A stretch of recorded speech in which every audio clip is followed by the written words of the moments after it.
बस एक दिन पहले की बात है कि जब ऐलान किया गया था कि मुहर्रम की 10वीं तारीख यानी अशूरा के जुलूस के फौरन बाद इजराइल पर खतरे के बादल मंडराएंगे। और देखिए वो शुरू भी हो गया। आज एक नहीं, दो नहीं, तीन बड़ी खबरें आपको दिखाने जा रहा हूं। और खास बात इसमें यह है कि तीनों बड़ी खबरों में अगर आप देखेंगे तो हर तरफ तबाही का मंजर सिर्फ इजराइल के हिस्से आया है। पहली जो बड़ी खबर है यह है कि यमन के हूती लड़ाकों ने एक बहुत जोरदार, एक नहीं दो नहीं, 20 बैलिस्टिक मिसाइल इजराइल पर दागी है, जिसके बाद इजराइल का नक्शा कई जगह से बिगड़ गया है। मतलब जो छोड़कर गया था ईरान, उसने इजराइल ने की कमी और पूरी कर दी इस यमन ने, यानी हूती लड़ाकों ने। खबर यह भी निकल कर आई कि एक शिप को डुबो दिया, जिसमें एक धमाका हुआ, इस पर हमला हुआ और उस पर उसे गिरा दिया गया। दावा किया जा रहा है वो इजराइल का जहाज है। इसी के साथ साथ गुस्से में आ गया इजराइल कि उसने कहा अच्छा इतनी हिम्मत, मैं अब अंदर घुसकर मारूंगा। गई तो थे यमन की एयरफोर्स, यमन के अंदर गई थी इजराइल की एयरफोर्स, लेकिन जानते हैं क्या हुआ? यमन का जो अत्याधुनिक एयर डिफेंस सिस्टम है उसने इजराइल के एक फाइटर जेट को मार गिराया। भारी नुकसान हुआ है, जिससे इजराइल सहमा हुआ है। नमस्कार, मैं हूं प्रज्वल गौतम और आज आपको दिखाने जा रहा हूं कि कैसे ट्रिपल अटैक इजराइल पर यमन ने किया। पहले कुछ तस्वीरें आपको दिखा दूं, पहले ये वीडियो देखिए। तो जगमगाती हुई रोशनी, कई इमारतें, इस इमारतों के बीच आसमान से गिरता हुआ एक टिमटिमाता हुआ तारा। ये तारा नहीं है, ये बैलिस्टिक मिसाइल है। जी हां, ऐसी पहले 2 बैलिस्टिक मिसाइल दागी गई, जिसमें लेकर दावा किया गया जो एक बैलिस्टिक मिसाइल थी उसे इंटरसेप्ट कर लिया इजराइल के डिफेंस सिस्टम, लेकिन दूसरी नहीं कर पाए और दूसरी वहीं जाकर गिर गई। उसके फौरन बाद एक बौछार हुई, 20, एक नहीं दो नहीं, 20 बैलिस्टिक मिसाइल दागी गई। ये ऐसी तस्वीरें निकल कर सामने आई। देखिए, ईरान समर्थित हूती विद्रोहियों ने सेंट्रल इजराइल पर दागी 2 बैलिस्टिक मिसाइल है। इजरायली सेना ने पुष्टि किया कि यमन से 2 बैलिस्टिक मिसाइल लॉन्च किए गए, इंटरसेप्ट करने के कई प्रयास किए, लेकिन एक मिसाइल वेस्ट बैंक के आसपास गिरती नजर आई, ऐसा दावा किया गया। ये देखिए, अब आइए महत्वपूर्ण खबर दूसरी। रेड सी को लेकर आपको सबको पहले से ही पता होगा कि जब 7 अक्टूबर 2023 को पहला हमला हमास ने इजराइल पर किया था और इजराइल ने उसके बाद जो काम हमास में अमेरिका के समर्थन से शुरू किया था, उसके बाद शिया और सुन्नी इसके भेद को मिटाकर हिजबुल्लाह भी कूदा था गजावासियों के लिए। और देखते देखते हूती लड़ाके भी आ गए। ये तमाम चीजें वहां हुई, आप सब ने देखा, उसको बताने की जरूरत नहीं। लेकिन खास बात हूती लड़ाकों ने क्या किया था, पूरे रेड सी को ब्लॉक कर दिया था। सिर्फ इजराइल के लिए नहीं, इजराइल का समर्थन करने वाले जितने देश थे उनकी हिम्मत नहीं हो पा रही थी कि वो अपने कमर्शियल, यहां तक कि अमेरिका और ब्रिटेन ने अपने जंगी जहाज के बेड़े भेजे, वो भी भाग खड़े हुए थे। मतलब रेड सी पर पूरी तरह से ब्लॉक कर दिया गया था। इजराइल को खासा नुकसान हुआ था। पिछले कुछ दिनों से, 8-9 महीने से ऐसी हम खबर सुन भी नहीं रहे और आ भी नहीं रही। लेकिन अब एक बार फिर से हमला किया। ये पूरा बड़ा सा शिप देखिए, इस शिप में देखिए 3 जगह, अलग अलग जगह आग लग रही है। दरअसल दावा किया गया है कि रेड सी में ये शिप इजराइल का बताया जा रहा है। जब ये जा रहा था अचानक से इसे रोका। स्पीड बोट्स आई यमन की हूती लड़ाकों की, उन्होंने पहले गोलीबारी की और उसके बाद इन पर मिसाइल से या बम से हमला कर दिया। हालत यह हो गई कि उसके बाद ये डूब गया है। अब तक खबर निकल कर आई है डूब गया है। इसके साथ साथ कुछ तस्वीरें भी हैं। यही वो शिप बताया जा रहा है, लंबा चौड़ा बड़ा सा, इसी पर यह हमला हुआ था। बताया गया था हूती लड़ाकों ने एक और रेड सी में शिप को डुबो दिया है। इसका नाम मैजिक सी बताया गया, जो पहले धू धू करके लाल सागर में धधकता रहा और उसके बाद धीरे धीरे इसने जल समाधि ले ली, यानी ये डूब गया। तो इजराइल के लिए एक बड़ा एक झटका माना जा सकता है। उसकी वजह क्या है कि जब पहला इनका एक इजराइल का शिप था जिस पर हमला किया था हूती लड़ाकों ने, आपको याद होगा, आज भी वो शिप हूती लड़ाकों के पास है। उसमें मौज काटने जाते हैं, वो आराम से एंजॉय करने जाते हैं। वो याद दिलाते हैं इजराइल को कि देखो तुम्हारा एक शिप हमारे पास है। उस पर गजा, फिलिस्तीन, बहुत सारी चीजें उन्होंने लिख भी रखी है।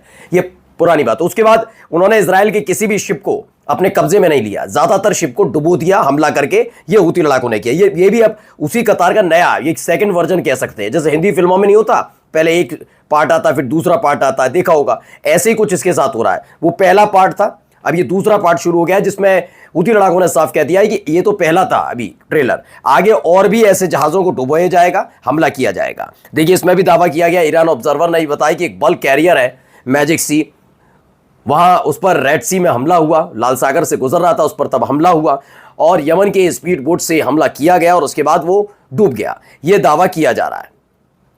अब आइए अगली खबर। ये जो खबर है करंट रिपोर्ट की खबर है, ये बड़ी खबर है अपने आप में, क्योंकि इसमें भी बताया जा रहा है कि ये बड़ा सा, दूसरे एंगल से भी आप देखिए, यही वो जहाज है जो डूब गया है। बार बार ये दावा है इस पूरे मसले को लेकर, ये इजराइल का जहाज है। लेकिन अभी ये क्लियर नहीं हो पाया, क्योंकि जो यूके मैरीटाइम है, जो नजर रखती है, यूके मैरीटाइम एजेंसी ने बताया कि हाँ एक हमला हुआ, वो हमला किसी और ने नहीं, हूती लड़ाकों ने किया, लेकिन वहां भी अभी स्पष्ट नहीं हुआ कि मैजिक सी है किसका। तो अभी मैं ये पूरी तरह से नहीं कहूंगा कि ये इजराइल का ही है, लेकिन हाँ इजराइल समर्थित किसी भी देश का हो, लेकिन हालत खस्ता कर रखी है, अपने इस तरीके से बता दिया। और देखिए वो तस्वीर भी निकल कर आई कैसे उस पर हमला किया गया था, पहला हमला ये देखिए, डेली ईरान न्यूज की है, Yemen target a ship in the Red Sea link to the Zionist entity. Zionist का मतलब यहूदी, यहूदी मतलब इजराइल से जुड़ा हुआ ये पूरा शिप था जिस पर हमला हुआ, ये दावा किया गया। चलिए अब अगली खबर देखिए, यहां पर भी एक बहुत बड़ा और दावा कर दिया, उससे इतर भी बताया गया कि सेंटकॉम और वेस्टर्न शिप पर भी हमला हुआ है। दरअसल सेंटकॉम क्या है? सेंटकॉम दरअसल अमेरिका से संबंधित रखने वाली एक ऐसी अधिकारियों की, सैनिकों की पूरी टुकड़ी अलग से बनाई गई है, जो सेंट्रल कमांड कहा जाता है इसे, सेंट्रल कमांड के नाम से। तो सेंट्रल कमांड का एक शिप वहां पर पहुंचा था अमेरिका का, उस पर हमला हुआ है। दावा यह है कि पश्चिमी देशों के कई शिप को भी यमन के हूती लड़ाकों ने रेड सी में निशाना बनाया। ये बड़ी खबर है। इसके बाद क्या किया? बौखला गया इजराइल बौखला गया तो यमन पर हमले शुरू कर दिए। देखिए पहला खबर आई था, Israeli air force is currently bombing Yemen. दावा किया गया है कि यमन पर इजराइल की तरफ से हमले हुए। उसने अपने एयरफोर्स को भेजा, एयरफोर्स में कई प्लेन थे, फाइटर जेट थे, जो यमन के अंदर घुसे। ये बात सच है, यमन के अंदर घुसे, उन्होंने हमले किए, वहां पर हमले करके बम गिरा ही रहे थे, लेकिन पहले ही जैसा फाइटर जेट अंदर गया था, तो पहला ही फाइटर जेट जैसे अंदर गया, उसे यमन की तरफ से, हूती लड़ाकों की तरफ से मिला का जो वो उनका अपना एक डिफेंस सिस्टम है, माना जा रहा है जैसे देसी होता ना, देसी फलाना जगह का फलाना, वो अपनी तरीके से उन्होंने बनाया, ऐसा दावा है। तो हूती लड़ाकों ने एक अपना डिफेंस सिस्टम तैयार किया, एयर डिफेंस सिस्टम, उसी का इस्तेमाल किया। पता चला कि उसने ऐसा काम किया कि इजराइल की रात की नींद उड़ गई, क्योंकि जो एयरफोर्स अपने फाइटर जेट लेकर गए थे वो पहला वाला इंटरसेप्ट कर लिया और उसे मार गिराया। यमन ने, हूती लड़ाकों ने इजराइल का एक फाइटर जेट अपने देसी एयर डिफेंस सिस्टम से मार गिराया है, जिसकी चर्चा अब इजराइल में भी हो रही कि इतनी हिम्मत वाला है, इतनी ताकत वाला है, इतने ज्यादा सामान है, साजो सामान है हथियार के लड़ने के, इस यमन के पास ये पता नहीं था। देखिए इसमें भी यमन मिलिट्री ने बताया कि हमने मुंह तोड़ जवाब दिया। ये प्लेन देखिए आगे जा रहा है, उसके फौरन पीछे पीछे आप देख सकते हैं एक इंटरसेप्टर जा रहा है, जिसने इंटरसेप्ट किया। एयर डिफेंस सिस्टम काम कैसे करता है सबको पता होगा। इतने दिनों में भैया अब युद्ध का जो दौर चल रहा है था तो पढ़ ही लिया होगा, समझ भी, क्योंकि नहीं समझे तो बता ही देता हूं।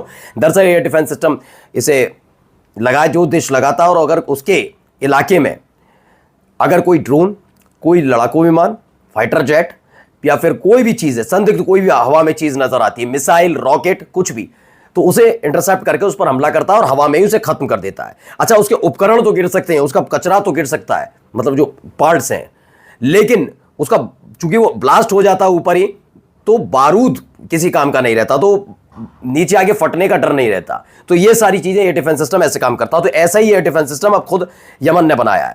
अब देखिए इसमें भी लिखा है, Israeli warplane were caught off guard by Yemeni air defence. Yemen के एयर डिफेंस सिस्टम की तरफ से अल हुदूद में यह हमला किया गया। ये हमला करने पहुंचे थे इजराइल के एयरक्राफ्ट, लेकिन वहां पर एक शिकार हो गया है, यानी इजराइल का एक प्लेन मार गिराया गया। और चलते चलते अब देखिए इजराइल के हालात क्या रहे, ईरानी मिसाइलों ने कितना नुकसान किया, धीरे धीरे इजराइल मीडिया बताने लगा है। इजराइल की मीडिया के मुताबिक ईरान की मिसाइल में विज़मैन इंस्टीट्यूट परिसर की लगभग 112 इमारतें क्षतिग्रस्त हो गई। इनमें से 65 इमारतें वैज्ञानिक अनुसंधान और सेवाओं से जुड़ी थीं। यह भी बताया गया विज़मैन इंस्टीट्यूट की हालत यह है कि अब उन्हें डोनेशन मांगना पड़ रहा है, कि उनको पता है कि अब उनके पास इतना पैसा नहीं है कि दोबारा से खड़ा कर सकें। यानी कंगाल हो गया है इजराइल। नमस्कार।